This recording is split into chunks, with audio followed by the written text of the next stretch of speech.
투자자는 꾸준하고 안정적인 수익을 내는 것을 목표로 해야 한다. 화끈하고 큰 수익을 추구하다 보면 수익이 결국 안정적이지 못하게 된다. 리스크 관리와 내재 가치, 인내심과 통찰만이 최악의 위기와 최고의 기회 모두에서 탁월한 성과를 보장한다.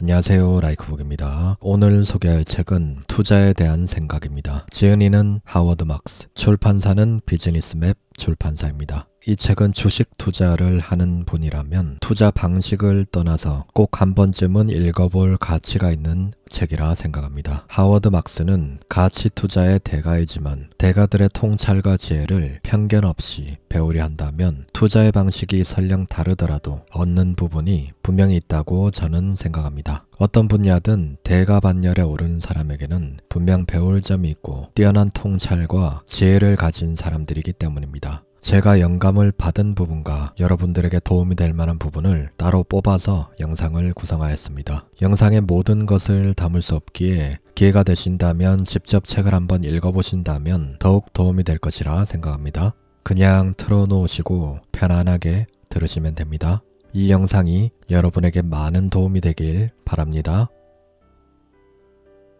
어떻게 해야 승자가 될 수 있는가? 누구나 시장에서 평균 수익은 달성할 수 있다. 이를테면 전체 종목을 조금씩 사모으는 인덱스 펀드에 투자하면 시장 수익을 달성할 수 있을 것이다. 그러나 성공하는 투자자들은 그 이상을 원하고 시장을 이기고 싶어 한다. 나는 시장이나 다른 투자자들보다 높은 수익을 내는 것이 성공적인 투자라고 생각한다. 그러기 위해서는 운이 됐든 탁월한 통찰력이 됐든 둘 중 하나는 필요하다. 오늘날 수백만의 사람들이 각자의 투자 수익을 위해 경쟁하고 있다. 누가 승자가 될 것인가? 남보다 한 발 앞선 사람이 승자가 될 것이다. 다른 사람보다 통찰력 있는 사고, 내 식으로 말하면 2차적 사고가 더 중요하다. 평균 이상의 수익을 내려면 다른 투자자들보다 한 발 앞서 사고 더 효과적이고 고차원적인 사고를 해야 한다. 그들이 생각하지 못하는 것을 생각하고 그들이 보지 못하는 것을 보고 그들에게 없는 통찰력을 발휘하며 그들과 다르게 반응하고 행동해야 한다. 그렇다면 2차적 사고란 무엇인가? 1차적 사고, 좋은 회사니까 주식을 사자. 2차적 사고, 좋은 회사긴 하지만 모두가 이 회사를 과대평가하고 있다. 그 바람에 주식이 고평가되어 비싸졌군. 팔아야겠다. 1차적 사고, 성장은 둔화되고 물가는 계속해서 상승할 전망이야. 주식을 팔자.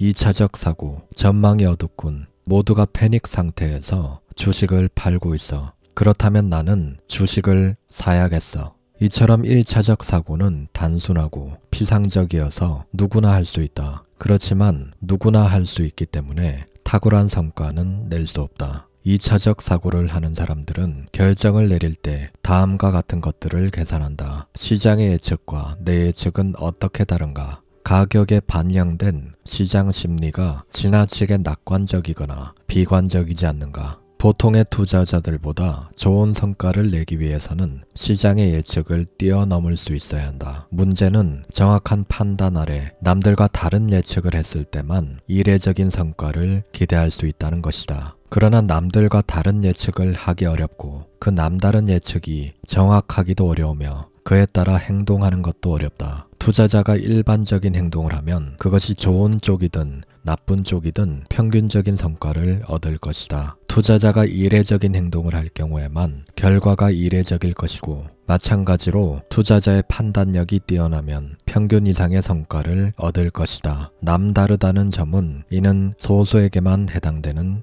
얘기다. 평균 이상의 투자 성과를 거두기 위해서는 평범한 투자자들과는 달라야 한다. 즉, 다른 투자자들보다 더 현명하게 사고해야 한다. 남들과 다르면서 남들보다 더 나아야 한다. 이것이 바로 2차적 사고다. 안타깝지만 누구나 성공적인 투자자가 될 수 없다. 다행인 것은 시장에는 1차적 사고를 하는 투자자들이 대부분이며 그로 인해 2차적 사고를 하는 사람들의 수익이 증가한다는 점이다. 지속적으로 뛰어난 투자 수익을 달성하려면 당신도 이들 중 한 명이 되어야 한다. 저자님의 말처럼 1차적 사고보다는 2차적 사고를 할 줄 알아야 합니다. 남들과 똑같은 생각과 똑같은 행동을 한다면 결과물도 비슷해지는 게 너무도 당연합니다. 군중 심리에 끌려다니는 생각과 행동 말고 뒤로 한 발 벗어나서 지금 많은 대중들이 하는 1차적 사고는 무엇이고 내가 할 수 있는 2차적 사고는 무엇인가? 한번 충분히 생각해 보시고 매수와 매도 결정을 해보시길 바랍니다. 주기에 주의를 기울이라. 그 어떤 것도 영원히 한 방향으로 움직이지 않는다. 그리고 현재 상황이 미래에도 계속될 것이라고 굳게 믿는 것처럼 건전한 투자에 위험한 것은 없다.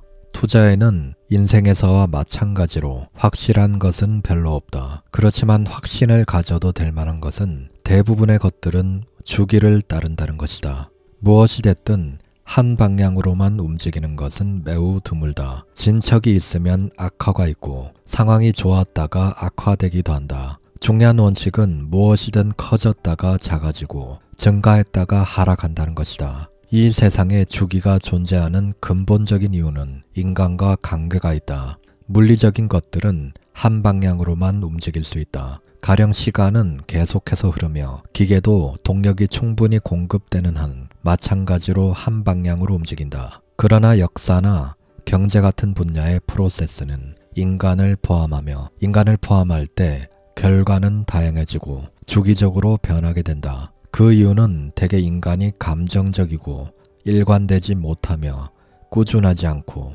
단순하지도 않기 때문이다. 사람들이 현재 상황에 만족하고 미래에 대해 낙관적으로 생각하면 소비는 증가하고 저축은 감소하며 여가나 문화생활을 즐기고 수익 가능성을 위해 돈을 빌린다. 그로 인해 자신들의 재무 상태가 더 악화된다고 하더라도 말이다. 그러나 이 모든 것이 한순간에 역전이 될 수 있다. 주기가 영원히 계속되지 않고 스스로 전환하는 것은 추세가 그렇게 만들기 때문이다. 그러므로 성공은 그 자체로 실패의 씨앗을 품고 있으며 실패는 그 자체로 성공의 씨앗을 품고 있다고 말할 수 있다. 주기는 절대로 멈추는 법이 없다. 그러나 완벽한 효율적 시장 같은 것이 존재한다면 그리고 사람들이 정말로 계산적으로 감정을 배제하고 결정을 내린다면 아마 주기는 사라질 것이다. 그러나 그런 일은 절대로 일어나지 않을 것이다. 소비자들이 경제적 요인이나 외부 사건들에 반응하며 소비를 늘리거나 줄이는 것에 따라 경제는 호황과 불황을 거듭할 것이다. 그러나 호황기가 되면 끝없이 이어질 것으로 생각하고 부정적인 추세는 막을 수 없을 것이라고 생각한다. 가끔씩 상승 추세 또는 하락 추세가 오랫동안 또는 극단적으로 지속이 되면 사람들은 이번엔 달라라고 말하기 시작한다. 또한 최근의 추세를 추정하여 투자 결정을 한다. 그러고 나면 오랜 원칙이 여전히 적용된다는 것이 입증되고 주기는 다시 시작된다. 결국 나무는 하늘 높이로 자라지 않는다. 그리고 대부분의 현상에는 주기가 있는 것으로 드러난다. 우리는 대체로 미래는 과거와 많이 비슷할 것이고 상승 주기가 있고 하락 주기가 있을 것이라고 결론 내린다. 상황이 호전될 것이라고 주장하기 적절한 때도 있는데 이는 시세가 폭락해서 모두가 헐값에 자산을 팔고 있을 때다. 한편 시세가 기록적인 수준을 보이고 있을 때는 위험하다. 이번엔 다를 것이다 라고 생각하지 마라. 그런 일은 전에도 있었고 앞으로도 있을 것이다. 시장 상황이 좋고 가격이 오르면 사람들은 신중함 따위는 있고 매입을 서두른다. 그러다 혼란의 시기가 도래하여 자산이 저가 매입 대상이 되면 투자자들은 리스크를 감수할 의지를 잃고 매도를 서두른다. 이러한 현상은 앞으로도 계속될 것이다. 증권시장의 심리 변화는 마치 시계추의 움직임을 닮았다. 시계추는 거의 항상 아치의 한쪽 끝을 향해 또는 반대쪽 끝을 향해 움직이고 있다. 그러나 시계추가 어느 한 끝에 다다를 때마다 추는 곧바로 다시 중심을 향해 움직인다. 사실상 한쪽 끝을 향해 가는 움직임 자체가 역방향으로 되돌아가기 위한 동력을 제공한다. 이렇듯 투자 시장은 다음과 같은 시계추의 움직임을 따른다. 호황과 침체 사이, 고평가와 저평가 사이, 위와 같은 양극단을 오가는 규칙적인 움직임은 투자 세계에서 가장 신뢰할 수 있는 특징 중 하나이다. 강세장의 3단계. 내가 투자회를 시작할 무렵 한 베테랑 투자자가 내게 강세장의 3단계에 대해 말해준 적이 있다. 여러분과 공유하고자 한다. 1단계. 소수의 미래지향적인 사람들이 상황이 호전될 것이라고 믿기 시작할 때. 2단계. 대부분의 투자자들이 실제로 상황이 호전되고 있다는 것을 알게 될 때. 3단계. 모두가 상황이 계속해서 호전될 것이라는 결론을 내릴 때. 모든 것이 암울해 보일 때 주식은 가장 싸다. 우울한 상황에서 주가가 바닥을 지키는 이때는 소수의 기민하고 과감한 저가주 사냥꾼들만이 주식을 매수하는 일에 거리낌이 없다. 이들이 매수하고 나면 주가는 서서히 오르고 시장 상황은 호전되기 시작한다. 얼마 후 전망이 좀 더 나아지면서 사람들은 상황이 호전되고 있다고 평가하기 시작하지만 아직 주식을 매수할 정도까진 아니라고 생각한다. 그러다가 상황이 좀 더 나아지면 사람들은 주식을 매수하기 시작한다. 그리고 결국 경솔함이 끼어든다. 경제 호전과 기업 수익 향상에 고무되어 사람들은 경제를 예측하는 일에 적극적이 된다. 그러다 상황이 호전되던 초기에 과감하게 투자한 사람들의 수익에 흥분하고 부러워하며 동참하고 싶어한다. 그리고 모든 일에는 주기가 있다는 것을 망각하고 수익이 계속될 것이라는 결론을 내린다. 바로 이 점 때문에 나는 다음의 격언을 좋아한다. 현자가 시작한 일을 바보가 마지막에 뛰어들어 마무리한다. 가장 중요한 것은 초강세장의 후반기에 사람들은 호황이 끝없이 지속될 것이라고 추정하면서 기꺼이 주가를 지불한다는 것이다. 나는 강세장 3단계를 알게 된 지 35년이 지나 나는 반대로 약세장 3단계를 제시했다. 1단계. 소수의 신중한 투자자들이 강세가 만연해 있음에도 불구하고 상황이 언제나 장밋빛일 수는 없다는 것을 인식할 때. 2단계. 대부분의 투자자들이 상황이 악화되고 있음을 인식할 때. 3단계. 모든 사람이 상황이 악화될 수밖에 없음을 확신할 때. 약세장 3단계 가운데 우리가 현재 두 번째 단계에 오래 있었음은 확실하다. 암울한 뉴스와 절망적인 상황들이 계속되고 있으니 말이다. 머지않아 우리는 3단계에 접어들 것이고 대중은 그쯤 되면 해결책이 없을 것이라며 포기할 것이다. 그리고 금융권의 종말을 맞이하지 않는다면 우리는 일생일대의 투자 기회를 맞이할 수 있을 것이다. 경기의 바닥은 밀물 또한 있다는 것을 모두가 잊어버렸을 때 찾아온다. 그때를 위해 우리는 살고 있는 것이다. 역사상 가장 큰 위기였기 때문에 투자자들은 당시 상황을 3단계라고 믿었으며 그 어느 때보다 상황이 악화될 수밖에 없다고 모두가 확신했다. 그러나 한쪽 끝에 다다른 시계추는 반대 방향으로 움직이기 시작했다. 2008년 가격이 하락하면서 최악의 순간에 투자 기회가 왔고 2009년에는 가격이 올랐다. 이것은 내가 본 중에 가장 극적이었다. 이 모든 것에서 중요한 점은 무슨 일이 일어나고 있고 그것이 무엇을 내포하고 있는지를 인식하는 사람들에게 기회가 주어진다는 것이다. 시계추의 한쪽 끝, 즉 가장 암울한 시기에 앞으로 상황이 더없이 좋아질 것이라 생각하기 위해서는 분석력, 객관성, 결의, 이왕이면 상상력도 필요하다. 그런 능력을 가진 소수의 사람들은 낮은 리스크로 흔치 않은 수익을 올릴 수 있다. 그러나 다른 쪽 끝에서 모두가 불가능한 것, 즉 영원히 좋아지기만 할 것이라고 추정하고 가격을 정하면 뼈아픈 손실을 입는 상황이 발생할 것이다. 이 모든 것에는 다 연관성이 있다. 이 중 어느 것도 따로 떨어져 있지 않으며 우연히 일어나는 것이 아니라는 점이다. 이는 모두 반복되는 상황을 구성하는 요소들일 뿐이며 이러한 상황을 이해하면 그로부터 이득을 볼 수 있을 것이다. 외로운 싸움을 하는 것은 마음이 편치 않다. 예를 들어 모두가 최고의 선택이라고 믿는 투자에 대해 생각을 해보자. 내가 보기에는 이 투자는 모두가 라는 말 때문에 절대로 최고가 될 수 없다. 모두가 좋아한다면 그 이유는 아마 실적이 좋기 때문일 것이다. 대부분의 사람들은 지금까지 실적이 좋았다는 사실이 전조가 되어 앞으로도 좋을 것이라고 생각할 것이다. 그러나 실상 지금까지의 뛰어난 실적은 미래에서 미리 끌어다 쓴 것이기 때문에 지금부터는 평균 이하의 실적을 낼 것이라는 전조로 생각할 수 있다. 모두가 좋아한다면 그로 인한 과대평가를 반영하기 위해 가격이 오를 것이고 상대적으로 가치는 거의 오르지 않을 것이다. 모두가 좋아한다면 그 주변에 지뢰가 빈틈없이 매설되어 있어서 즉 너무 많은 자금이 유입되어 싸게 살 수 있는 것은 남아있지 않을 것이다.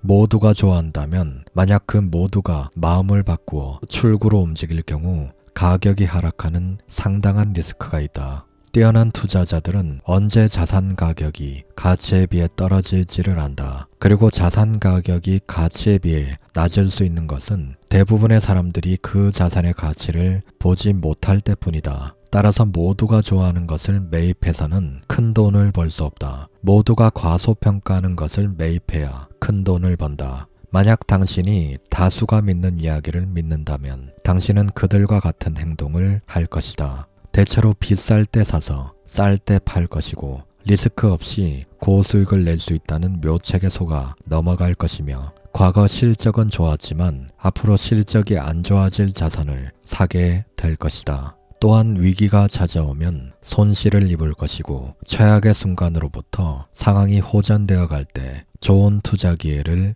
놓칠 것이다. 신용위기가 절정에 달했을 때 나는 낙관적인 사람을 거의 보지 못했다. 위기 상황에서는 비관적인 이야기가 워낙 설득력 있는 상황이긴 했지만 훨씬 큰 수익 가능성을 가지고 있었던 것은 소수만이 믿었던 희망적인 이야기였다. 다수의 사람들이 고점에서 낙관적이고 저점에서 비관적인 것이 문제다. 따라서 이런 상황을 유리하게 이용하려면 우리는 고점일 때 만연한 낙관론에 회의적이고 저점일 때 만연한 비관론에 회의적이 되어야 한다. 내가 직접 봐온 최고의 투자자들에게는 확실히 공통적인 요소가 있다. 그들은 대체로 도전적이고 마음이 불편한 것을 감수하는 역투자가들이다. 예를 들어 시장이 폭락할 때마다 대부분의 사람들이 이렇게 말한다. 우리는 폭락 중인 주식을 사지 않을 것이다. 너무 위험하니까. 사태가 정리되고 불확실한 것들이 해결될 때까지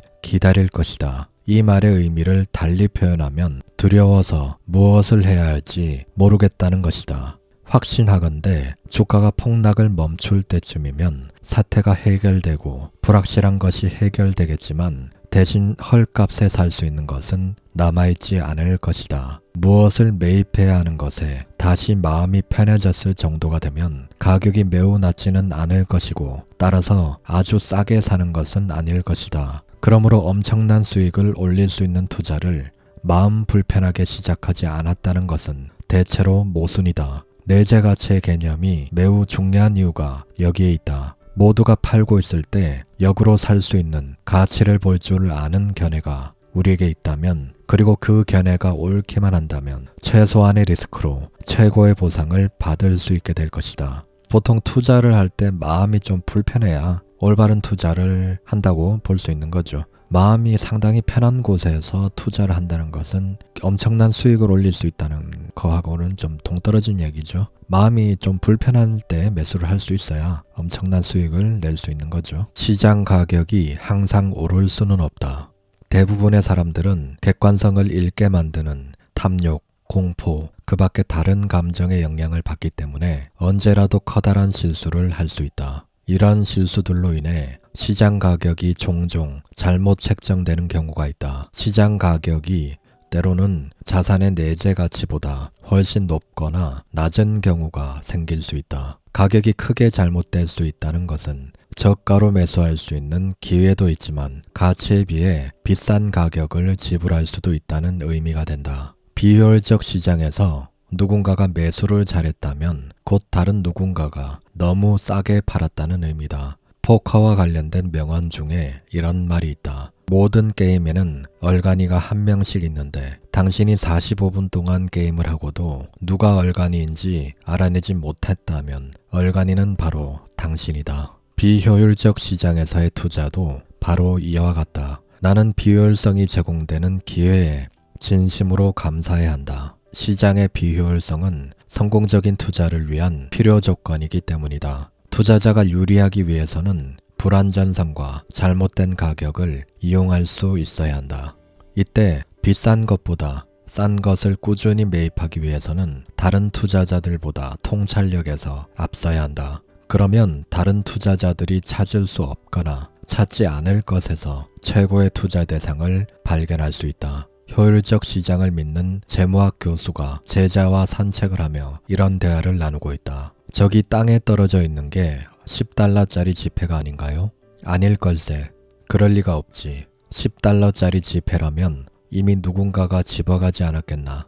말을 끝낸 교수는 그 자리를 떴고 제자는 땅에 떨어진 10달러짜리 지폐를 주어 시원한 맥주를 사서 마셨다. 가격에 영향을 미치는 두 가지 요소. 증권 가격은 크게 두 가지 요인에 의해 영향을 받을 것이다. 그것은 심리와 기술적 요인이다. 주식시장의 붕괴로 주식 강제 처분을 해야 하는 상황이 생기면 부채가 있는 투자자들은 마진콜을 받아 주식을 모두 매각 처분하는 경우가 발생한다. 단언하건대 강제로 매각해야 하는 사람으로부터 매수하는 것보다 더 좋은 것은 없다. 지금까지 우리가 했던 최고의 거래들 중 많은 경우가 이런 식으로 일어났다. 어쩔 수 없이 매도하는 사람에게서 매수하고 어쩔 수 없이 매수해야 하는 사람에게 매도하는 것은 직업이 될 수 없다. 이런 경우는 흔치 않으며 위기나 거품이 발생하는 극단적인 상황에만 일어나기 때문이다. 어쩔 수 없이 매도하는 사람에게서 매수하는 것은 최고의 상황이지만 반대로 어쩔 수 없이 매도하는 사람이 되는 것은 최악의 상황이다. 가격에 큰 영향을 미치는 두 번째 요인은 바로 심리다. 심리의 중요성에 대해서는 아무리 강조해도 지나치지 않다. 투자에서 가장 중요한 분야는 회계나 경제학이 아니라 심리학이다. 중요한 것은 현재 누가 이 투자 대상에 관심을 두고 있으며 누가 관심을 두지 않는가이다. 미래의 가격 동향은 해당 자산을 매입하고 싶어하는 사람이 앞으로 더 많아질지 아니면 더 줄어들지에 달려있기 때문이다. 투자는 일종의 인기도 테스트로 가장 위험한 행동은 최절정의 인기에 있을 때 자산을 사는 것이다. 그 시점이면 자산에 대한 장점과 호평이 이미 가격에 포함되어 있고 매입할 사람은 더 이상 남아있지 않게 된다. 아무도 관심을 보이지 않을 때 사는 것이 가장 안전하고 잠재 수익도 가장 높다. 충분한 시간을 두고 기다리면 투자 대상의 인기, 가격 등이 오를 수밖에 없다. 투자자 심리가 매우 중요하면서도 완벽하게 파악하기가 극도로 어려운 영역이라는 것은 여전히 확실하다. 첫째, 심리란 뜬구름 같은 것이고 둘째, 다른 투자자들의 심리를 압박하고 행동에 영향을 미치는 심리적 요인들이 당신의 심리 또한 압박할 것이기 때문이다. 이런 영향 때문에 사람들은 훌륭한 투자자가 해야 할 행동과 반대로 움직이는 경향이 있다. 따라서 스스로를 보호하는 차원에서라도 시장의 심리를 이해하기 위해 시간과 에너지를 투자해야 한다. 내재 가치는 당신이 증권을 사는 날 증권 가격을 결정하는 요인 중에 하나일 뿐이라는 점을 반드시 이해하고 심리와 기술적 요인을 자신의 이점으로 활용할 수 있어야 한다. 저자님은 내재 가치는 가격을 결정하는 하나의 요인일 뿐이니 내재 가치에만 집중하지 말라는 말을 합니다. 상당히 유연한 말인데 가격에 영향을 주는 것은 내재 가치뿐 아니라 기술적 요인과 심리가 오히려 더 크게 작용할 때가 있기 때문입니다. 보통 보수적인 가치 투자자들은 내재 가치에만 집중을 하는데 이제 내재 가치는 하나의 요인일 뿐이다. 그리고 기술적 요인과 심리가 오히려 더 크게 작용할 때가 있다는 말은 상당히 유연한 생각이라고 생각합니다. 모든 거품은 작은 진실로부터 시작된다. 튤립은 아름답고 귀하다. 인터넷이 세상을 바꿀 것이다. 부동산은 계속해서 상승할 것이며 우리에겐 살 집이 필요하다.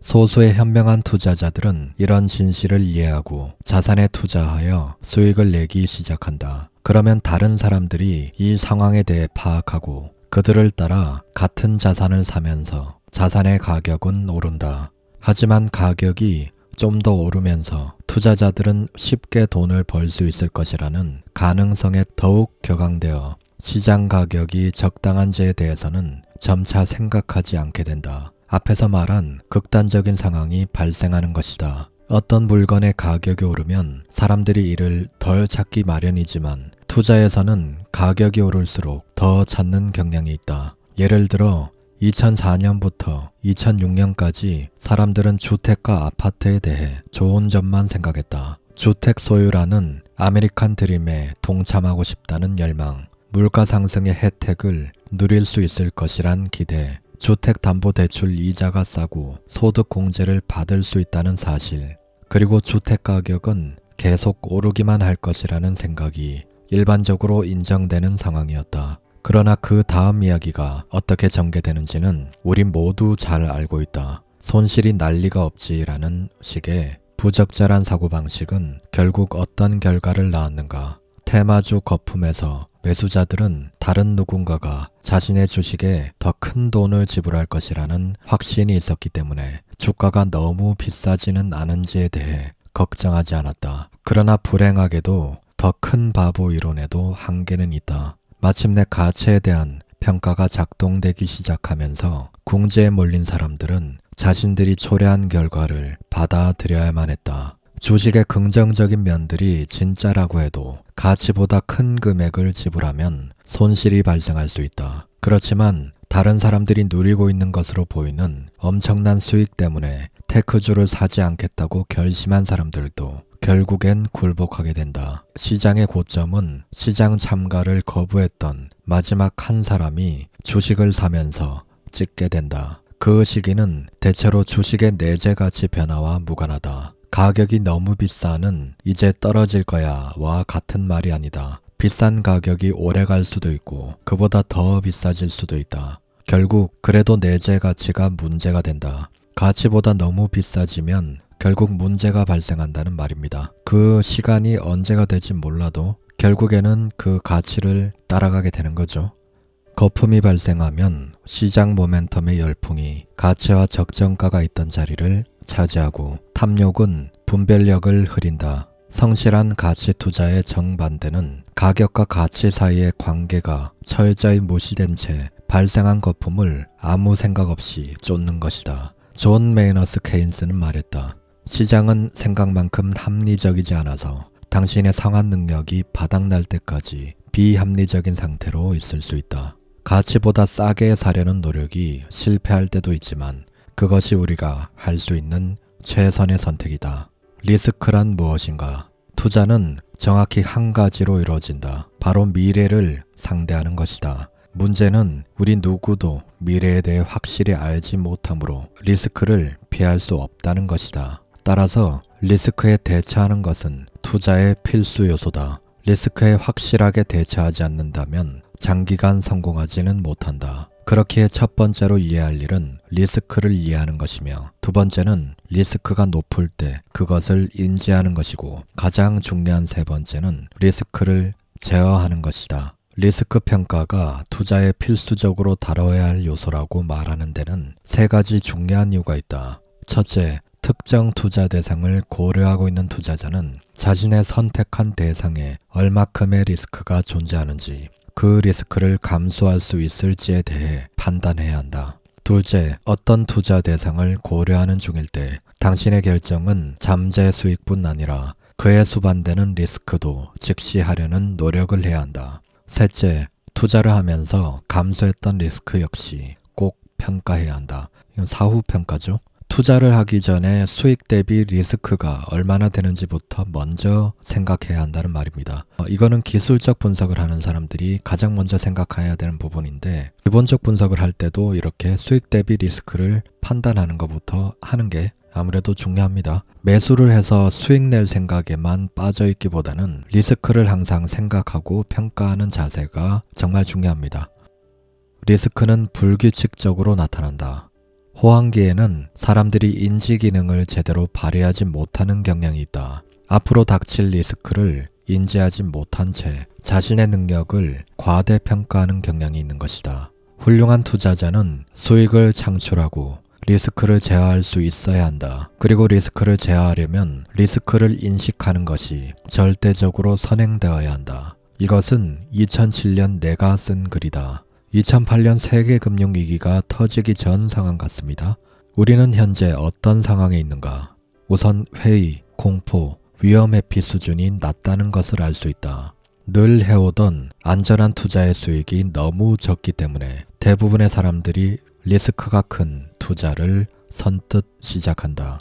우리는 지금 낙관적인 시기를 살고 있다. 경제 주기가 상승세를 향해 박차를 가하고 있다. 의심이 신뢰로 바뀌고 절제는 의욕으로 바뀌었다. 지난 4년 반 동안 투자자들에게 근심 걱정이 없고 평온한 시간이었다. 그러나 아무 일 없이 시간이 흐른다고 해서 그 상태가 지속될 것이라고 볼 수 없다. 워런 버핏의 말을 인용하면 썰물일 때만 누가 발가벗고 수영하는지 알 수 있다는 것이다. 지나친 낙천주의자들은 이 점을 꼭 유념해야 한다. 밀물이 영원히 가려줄 것이라 생각해선 안 된다. 위기가 닥치기 직전에 몇 년 동안 당신이 알아야 할 모든 것은 현재 무슨 일이 일어나고 있는지를 아는 것에서 나온다. 사람들은 리스크를 인지하는 자신의 능력을 대단히 과대평가하는 반면 리스크를 피하기 위해 필요한 조건은 과소평가한다. 결과적으로 리스크가 있는지 모른 채 수용하게 되는데 바로 이런 행동으로 인해 리스크가 발생한다. 투자자가 하는 행동에 의해 시장에 변동이 생기면 리스크는 증가한다. 투자자들이 자산 가격을 앞다퉈 올림으로써 미래에 있어야 할 자산의 가치 상승을 현재화하고 예상 수익을 낮춘다. 설상가상으로 투자자들의 심리가 대담해지고 걱정은 줄면서 충분한 리스크 프리미엄을 요구하지 않게 된다. 가장 큰 아이러니는 리스크에 손을 내미는 사람들이 많아질수록 늘어나는 리스크를 감수하는 데 대한 보상은 줄어든다는 사실이다. 투자자는 자신감이 커질수록 더 많이 걱정해야 한다. 이들의 커져가는 공포심과 리스크 회피가 합쳐져 리스크 프리미엄을 추가 요구할수록 리스크는 감소한다. 나는 이를 리스크의 심술이라고 부른다. 그런 점에서 흔치 않은 2차적 사고를 리스크라는 주제에 적용해야만 하는 것이다. 무슨 일이 있어도 그건 사지 않을 거야. 누가 봐도 리스크가 크거든. 이는 내가 살면서 참 많이 들었던 말이며 또한 내가 참여했던 최고의 투자 기회를 만들어준 말이기도 하다. 나는 투자에서 리스크는 가장 인지되지 못하는 곳에 가장 크게 도사리고 있고 반대로 가장 큰 리스크가 있다고 사람들이 생각하는 곳에 가장 적은 리스크가 있다고 확신한다. 모두가 어떤 자산에 리스크가 있다고 믿어서 매입을 꺼려하면 결국 자산 가격은 리스크가 전혀 없는 수준으로 떨어진다. 가격에 포함되어 있던 모든 낙관론이 배제되고 부정적인 의견이 확산되면 리스크가 가장 적은 투자가 될 수 있다. 어떤 자산이 리스크를 포함하지 않는다고 모두가 믿게 되면 결국 앞다투어 그 자산 가격을 올림으로써 리스크는 엄청나게 커진다. 사람들이 어떤 리스크도 두려워하지 않으면 리스크를 감소하는 데에 대한 보상을 요구하지도 받지도 못한다. 그런 상황이야말로 리스크가 무럭무럭 자랄 수 있는 환경이 된다. 자산에 대한 적극적인 관심과 호평이 커질수록 잠재 수익은 감소하고 리스크는 증가하는 원천이 될 수 있다. 정말 중요한 말인데 저자님은 누가 봐도 리스크가 크다고 대중들이 얘기할 때가 최고의 투자 기회였다고 얘기를 합니다. 모두가 매입을 꺼려하는 순간이 결국 리스크가 거의 없는 상태와 다름없다는 겁니다. 반대로 거품이 잔뜩 껴있을 때는 누구라도 리스크가 없다고 생각하고 너도 나도 매수를 하는 구간이지만 오히려 이런 구간이 리스크가 가득한 구간입니다. 이럴 때가 바로 하워드 막스의 2차적 사고가 필요한 순간입니다. 인내심을 가지고 기회를 기다려라. 인내심을 가지고 기회를 기다리는 것이 즉 저가 매수를 기다리는 것이 최고의 전략이 되는 경우가 많다. 여기 한 가지 요령이 있다. 투자 대상을 뒤쫓는 것보다 투자 대상이 당신 눈앞에 나타날 때까지 기다리는 것이다. 어떤 자산을 매입해야겠다고 처음부터 정해놓지 말고 매도자가 팔아야겠다고 한 것에서 자산을 고른다면 더 싸게 살 수 있다. 투자에서 기회주의자는 자산이 싼 값에 제공되기 때문에 매수한다. 자산이 싸지 않을 때 하는 매수에는 특별한 것이 전혀 없다. 우리는 투자 대상을 찾지 않는다. 투자 대상이 우리에게로 온다. 우리는 그저 가만히 앉아서 기다릴 뿐 메인 목록을 들고 나서지 않는다. 그보다는 우리에게 전화가 오기를 기다린다. 이렇듯 우리는 거래를 먼저 시도하기보다는 기회를 기다리는 방법을 선호한다. 투자는 아웃되지 않기 위해 꼭 방망이를 휘두를 필요가 없다는 점에서 가장 좋은 사업이다. 당신이 홈플레이트에 서 있다고 가정해보자. 투수가 제너럴 모터스 주식을 시속 75km로 던진다. 그 다음 US 스틸을 시속 62km로 던진다. 누구도 스트라이크를 외치지 않으므로 잃는 것은 기회뿐 불이익은 전혀 없다. 당신은 계속해서 마음에 드는 공이 오기를 기다리면 된다. 그리고 야수들이 잠들면 방망이를 휘둘러라. 수익 낼 기회를 놓치면 온전히 마음 편한 사람은 없다. 하지만 손실을 입을 투자를 하는 것보다는 수익을 올릴 수 있는 기회를 놓치는 것이 낫다. 수익 가능성에 매번 참여하는 것보다는 리스크 제어를 우선으로 한 결과를 받아들일 준비가 되어 있어야 한다. 리스크가 제어된 상태에서 수익을 낼 수 있는 기회가 왔을 때만 방망이는 어깨에서 떨어질 수 있다. 기회는 그때뿐이다. 방어적으로 투자를 하다 보면 방망이를 휘둘러 보지도 못한 채 몇 이닝이고 계속해서 타석에 서 있게 될 수 있다. 다른 투자자들보다 홈런도 적게 때릴 것이다. 하지만 삼진 아웃을 당할 가능성도 적고 병살타로 이닝을 마무리하는 일도 더 적을 것이다. 두려움을 가지고 투자하라. 손실 가능성에 대해 걱정하라. 당신이 모르는 무언가가 있음을 걱정하라. 두려움을 가지고 하는 투자에는 자만심이 생기지 않을 것이고 지속적인 경계심과 심리적인 아드레날린이 계속 작용할 것이며 충분한 안전마진을 고집할 수 있게 될 것이고 당신의 포트폴리오가 뜻밖의 상황에 대비할 수 있는 가능성을 높여줄 것이다. 그리고 상황이 순조롭다면 상승 종목들은 가만히 놔두어도 알아서 자랄 것이다. 이 책의 중요한 메시지 중 하나는 손실을 회피하려는 노력이 무리하여 좋은 실적을 올리려는 노력보다 중요하다는 것이다. 무리하게 실적을 위해 노력하는 것은 단기적으로는 성공할 수 있겠지만 실패할 경우 영영 회복이 불가능할 수도 있다. 책 내용은 여기까지입니다. 이 영상이 도움이 되셨다면 구독과 좋아요 부탁드립니다. 다음에 더 좋은 영상으로 찾아뵙겠습니다. 라이크북이었습니다. 감사합니다.